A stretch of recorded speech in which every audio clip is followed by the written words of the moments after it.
Ya, baik. Bismillahirrahmanirrahim. Assalamualaikum warahmatullahi wabarakatuh. Dan pada kesempatan kali ini kita akan membahas untuk praktikum modul 4, yakni application structure.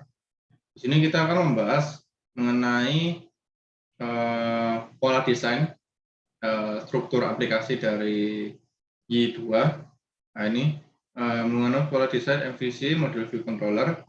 Ini ada model, ada view, dan ada controller. Model di sini merepresentasikan data, logika, aturan-aturan, lalu representasi view ini representasi masukan keluaran ke dan dari dalam model, lalu controller ini masukan, nanti perubahannya menjadi perintah, nanti ditampilkan di view. Nah, ini ada juga beberapa yang dimiliki oleh I2, ada entry scripts. Nah, ini PHP script, diakses langsung pengguna, awal dari semua request aplikasi, ada application, modul, filter, dan widget. Namun, yang akan bahas di sini adalah entry script, application. Application di sini dibagi jadi beberapa bagian, yakni ada property dan juga komponen. Lalu ada controller, nah, ada controllers dan controls action dan practices. Ini ada models, practices, dan ada views. Dan terakhir ini adalah ada layout juga, filters, dan juga assets. Jadi kita langsung saja ke yang pertama, entry scripts. Entry script ini raja pertama dari aplikasi ini bisa dilihat di file index.php. Ini index.php. Nah, ini ada di web di sini ya, ada di dalam views di web ini index.php. Ini adalah rootnya dari entry script. Biasanya digunakan untuk hal berikut: definisi konstanta global, composer autoloader, kelas I2, konfigurasi aplikasi, konfigurasi instance dari aplikasi, memanggil fungsi application run untuk memproses permintaan. Nah, ini bisa dilihat di sini. Lalu kita lanjut ke application. Nah, application ini seperti tadi yang sudah dijelaskan bahwasanya aplikasi ini itu dibuat untuk ngeset beberapa data dan juga komponen. Ada beberapa hal, ini ada properti dan juga komponen. Nah, kita masuk dulu ke properti ya. Kita coba buka di sini. Di web.php. Nah, ini application akan disimpan di sini di web.php. Properti adalah hal yang ini. Jadi di sini adalah propertinya dan komponen adalah bagian bawahnya. Untuk properti di sini ngeset data-data atau variabel dengan nilai-nilai tertentu. Misal berarti ID dari aplikasi ini adalah basic, terus name-nya apa, terus base path-nya directory bagaimana. Jadi misal kita buka ya aplikasi kita. Ini adalah aplikasi saya, ini IP saya, ini nama aplikasinya dan webnya. Ini kita set namanya APK Rehan. Ini dikarenakan namanya kita set menjadi APK Rehan. Misal kita ganti menjadi tugas. Seperti ini, maka akan muncul seperti ini. Kenapa dari aplikasi bisa mengganti seperti ini? Dikarenakan aplikasi ini nanti pada akhirnya akan dipanggil pada main PHP di direktori views layout. Nah, di views layout. Nah, di sini di views layout ini akan memanggil nilai dari yang ada di aplikasi. Jadi pendeklarasinya adalah y seperti ini titik 2 f, terus nanti akan memanggil atribut mana. Nah, ini akan memanggil atribut name. Terus untuk bin URL akan memanggil home URL. Seperti itu. Nah, ini di sini juga selain di sini kan udah ada properti ya. Langsung kita lanjut ke komponen. Nah, di dalam komponen ini ada apa saja?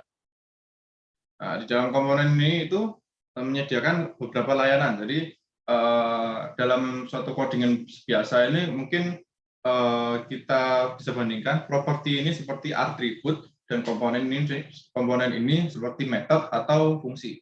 Nah, sebagai contoh, kemarin di pertemuan sebelumnya kita sudah membahas untuk URL manager. Di sini URL manager digunakan untuk mengeset enable pretty URL. Di sini kita set URL-nya dari aplikasi kita menjadi lebih cantik atau lebih bagus karena tidak ditujukan untuk proses-proses pada URL-nya. Seperti itu. Lalu juga ada komponen untuk DB ya, atau database. Nah, di sini DB ini akan memanggil database-nya. Di mana database di sini kalau tidak salah kita sudah set untuk database-nya pada local host kita dengan atas nama I2 basic. Nah, ini untuk tabelnya adalah tabel jurusan dengan 4 baris di sini. Oke, kita lanjut membahas tentang properti. Nah, properti ada beberapa hal. Ini salah satunya tadi ya DB, terus ada user. Nah, user di sini digunakan untuk mengautentikasi user ya di sini. Identify class dari app model user, mengambil datanya dari sini, dan enable auto login. Jadi kita set untuk enable auto login di sini. Terus kita coba ke yang lain, ada error handler juga dan ada DB tadi. Kita lihat error handler ini ada error action, side error. Kan sini ya. Kemudian ada cache, ini akan di-set di mana? Di kelas di caching file cache. Simpan di situ. Itu juga untuk yang lainnya, komponen. Kita akan lanjut ke controller. Nah, controller itu apa? Ya, seperti namanya, controller itu digunakan untuk mengarahkan atau mengontrol jalannya aplikasi. Nah, ini ketika kemarin kita sudah lakukan praktikum kemarin, diketahui bahwasannya controller ini atas nama jurusan controller. Misal ini jurusan controller ya, yang kemarin. Nah, di sini ada beberapa metode di sini ya. Action-nya ada beberapa.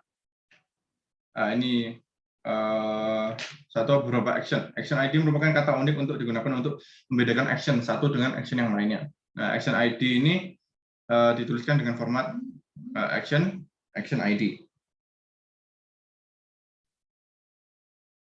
Terus contohnya adalah action create. Nah, di sini ada action index, action create. Kita bisa coba langsung lihat. Ada action, public function, action index, action view, action create, dan action update, action delete. Nah, ini ada berapa? 1, 2, 3, 4, dan 5. Ada 5. Pengguna dapat mengakses action dari controller dengan menggunakan root dengan format controller ID /action ID. Sebagai contoh, create dari controller jurusan dapat diakses melalui jurusan /create. Nah, jadi misal ini kan nama controllernya kan controller jurusan, berarti ketika ingin melakukan indeks berarti jurusan indeks, jurusan/index ini ya, jurusan/index seperti ini contohnya. Begitu pula untuk tipe-tipe action yang lainnya yang dibedakan pada sebelumnya. Secara default, action index akan dipanggil jika dalam request hanya menyebutkan nama controller aja, tanpa nama action. Seperti itu. Nanti akan memanggil action index. Secara default, action default dapat diganti melalui property default action. Oke, controller practices. Di dalam aplikasi yang didesain dengan baik, di sebuah controller biasanya berukuran sangat kecil dan untuk setiap action hanya berisi beberapa baris kode saja. Secara garis besar dapat disimpulkan bahwa controller dalam mengakses data, permintaan request, HTTP, bla bla bla, memanggil metode, view, dan membentuk response, seharusnya tidak memproses data permintaan, pemeriksaan harusnya dilakukan di model. seharusnya tidak mengikut sertakan kode HTML diletakkan di views. Oke. Jadi di sini kita hanya return saja ya untuk action-nya. Jadi diketahui di sini untuk setiap action yang ada, action index. Nah, ini kita set variabel atributnya apa saja. Nah, nanti kita akan return hal apa saja. Ini juga action return ada mungkin ada if-nya juga. Return-nya juga. Sini ada if. Nah, ini semuanya ada return-nya.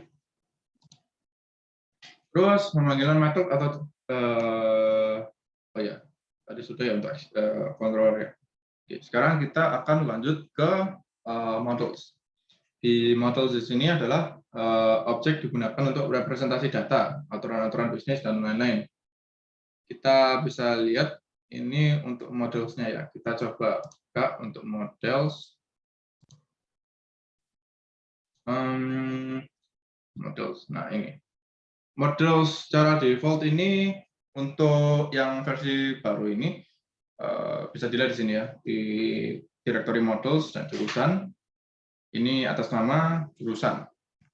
Ini modulsnya. Kita bisa bandingkan dengan yang di modul sama ya. Nah ini untuk atribut-atribut dari tabel yang kita set di mana di PHP admin ada 4. Sini juga ada 4. Atribut labels juga di sini. Oke. Kita kembali. Modules adalah objek dihubungkan dengan table. Semua model memiliki atribut table, validation rules dan lain-lain. Nah, validation rules mungkin ini belum terimplementasi di sini ya. Oh, ini untuk table name rules-nya.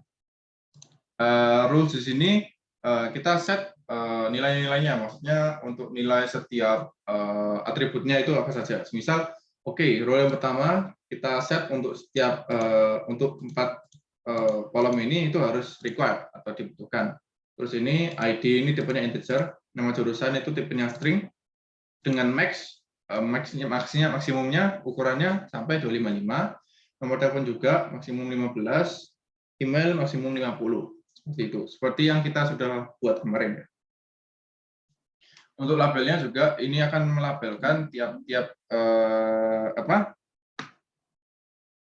baris paling atas atau baris untuk mendeklarasikan kolom labelnya itu ada ID, nama jurusan, nomor telepon dan juga email. Nah, terus yang terakhir tadi itu ada juga validation rules. Nah, validation masuk ke ininya juga tadi ya, masuk ke rules ini. Itu masuk ke validation rules. Nah, ini. Oke. Atribut merepresentasikan data dalam sebuah model. Data-datanya apa saja? Model dihubungkan tabel. Atribut dapat ditambahkan dengan cara seperti membuat variabel. Nah, kita membuat atribut seperti membuat variabel. Atribut dapat diakses secara nomor atau seperti mengakses array. Ada 2 cara.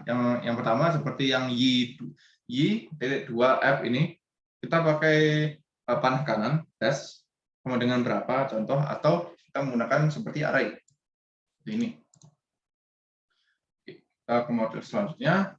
Atribut labels adalah yang ditampilkan pada form untuk setiap atribut. Jika model dibuat menggunakan key, maka semua field dalam tabel akan dibuat atribut labels-nya secara otomatis. Nah, atribut labels. Yang bawah ini ya.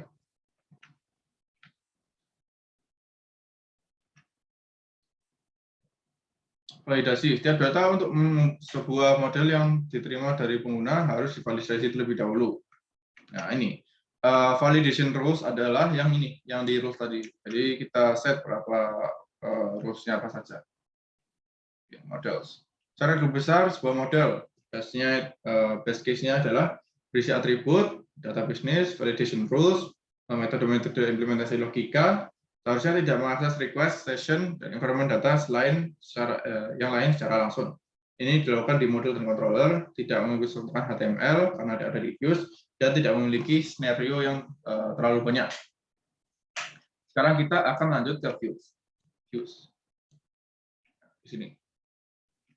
Di views ini ada apa saja? Di views adalah bagian dari arsitektur MVC yang digunakan untuk menampilkan data mata pengguna. View dibentuk menggunakan gabungan PHP dan HTML.